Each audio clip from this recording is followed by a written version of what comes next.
Hello friends, मैं नरेश आहूजा एक बार फिर आपके साथ कर रही हूँ बात। फ्रेंड्स, आज मैं एक गाना सुन रही थी। आसमान से आया फरिश्ता प्यार का सबक सिखलाने को, दिल में है तस्वीर प्यार की, आया है वो दिखलाने।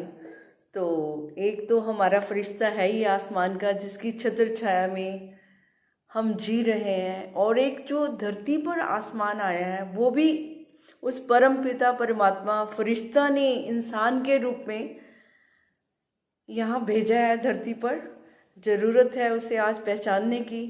तो सचमुच जब मैं बहुत गहरे में डूब गई तो गाने के बड़े गहरे अर्थ लगे मुझे कि ऐसा कौन सा है धरती पर फरिश्ता जो आसमान से आया है। अब जो आसमान पे फरिश्ता है, जिसे हम गॉड कहते हैं, इनविजिबल है, वो तो अदृश्य है, दिखता नहीं है, लेकिन सारा उसी से दृश्यमान हो रहा है। तो वो जो दृश्य वो लेकर आया, जो धरती पर आसमान लाया, मुझे लगता है कि वो हमारे माँ बाप हैं, जो आसमान बने हैं हमारे लिए, जिनकी छत्र छाया में हम पले बड़े बड़े हुए, जिस आसमान में हम उड़े, जिन्होंने हमें पंख दिए, हमें उड़ना सिखाया। तो आज उस आसमान तक जब मैं पहुंची तो मुझे वो सीन याद आ गया। और आप सब भी जानते हैं कि जब बच्चे ने चलना होता है तो सीन देखिए वो कैसा होता है कि माँ ने कुछ हाथ में पकड़ा हुआ है और बच्चे को चलना सिखाने के लिए कि चलो आओ, आ कहती है वो, आओ यानी थोड़ा और चलो, बच्चा भी देख रहा होता है, और कोई सामान भी हाथ में पकड़ा होता है कि आओ आओ इसे पकड़ो।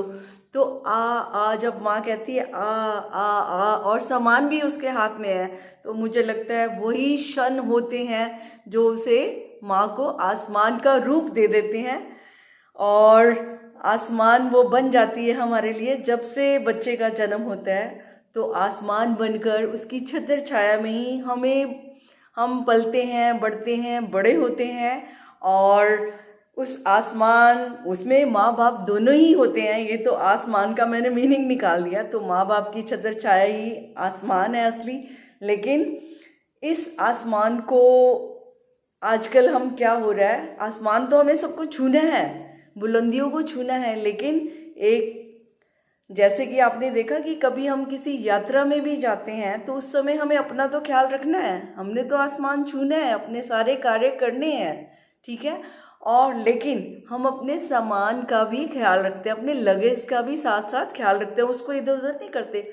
और फिर इसी तरह से जैसे हमने आसमान छूना है, बहुत आगे बढ़ना है, और माँ बाप भी यही चाहते हैं कि हम बच्चे जो है बहुत आगे बढ़े, वो आसमान छुए, उनकी भी इच्छा होती है। लेकिन आसमान छूने में हमसे गलती ना हो जाए, ये ना हो कि आगे जाते जाते हम पीछे मुड़कर देखना ही भूल जाएं, जिस आसमान में हम उड़े थे उसका वजूद, उसके प्रति कृतज्ञता ही हमारे मन में ना रहे।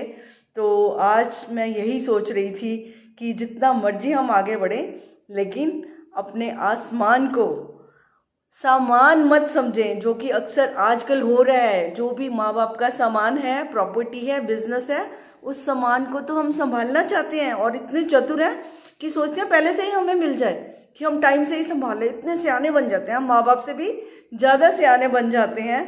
तो ज़्यादा सियाना आप जानते ही हैं, जितने भी एक्सपीरियंस होंगे, कि वो भी अच्छी चीज़ नहीं होती। तो जिस चीज़ की जब जिस समय वैल्यू होती है, उसको वैल्यू हमें देनी ही चाहिए। तो मैं तो यही चाहती हूँ कि हम उनको सम्मान, तो क्या सम्मान की हम इतनी वैल्यू करते हैं, तो वो तो सम्मान के लायक हैं, वो तो हमारा जीवन है, जिन्होंने हमें जीवन दिया है। तो उनके सम्मान की रक्षा करना सम्मान से भी ज़्यादा जरूरी है। तो उस आसमान में, क्योंकि उनका हृदय भी माँ बाप का कैसा होता है, आसमान जैसा विशाल होता है, अनंत होता है। एक परमात्मा का हृदय विशाल है, और एक परमात्मा के रूप में जो फरिश्ता उन्होंने धरती पर उतारे माँ बाप के रूप में, उनका भी हृदय उतना ही विशाल होता है। वो तो अपना सामान बेचकर भी बच्चों का सम्मान रखते हैं, बच्चों के लिए सब कुछ करते हैं। तो ऐसे पवित्र फरिश्तों का, ऐसी आत्माओं का, पवित्र आत्माओं का, जो कि प्यार के रूप में ही धरती पर उतर के आती हैं। क्योंकि बच्चा जो पलता है वो प्यार से ही बड़ा होता है, पहले दिन से ही उसको प्यार मिलता है, तो उसकी ग्रोथ होती है। तो ऐसे प्यार के सागर को, प्यार के आसमान को कैसे भूला जा सकता है, और कभी भी ना भूलें, और हमेशा उनको हम सम्मान दें।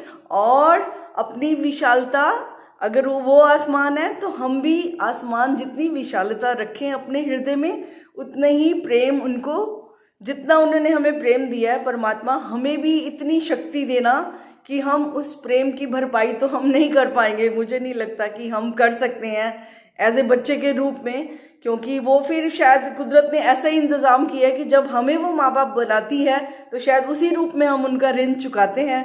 तो शायद ये यूनिवर्सल अरेंजमेंट है।